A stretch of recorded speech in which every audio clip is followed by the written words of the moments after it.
Today I am making curry chicken.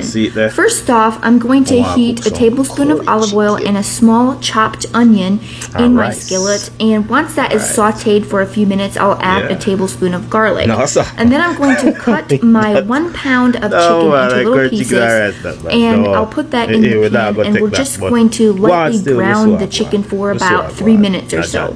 And then after it's browned, I'll add 2 tablespoons of curry powder and 1 tablespoon of red curry paste, and we're going to saute that for another like 3 to 5 minutes. And then after that, we'll add 1 can of coconut milk, and we're going to put the lid on after that and simmer it for about 15 minutes. Then I added about ½ cup of chicken broth and stirred and cooked it until it was a little thicker. And then I put some lime juice, salt, cilantro, and a little bit of maple syrup in there. And we just stir it for a little bit and turn that burner off. And I'm going to serve this curry chicken over some cooked brown rice.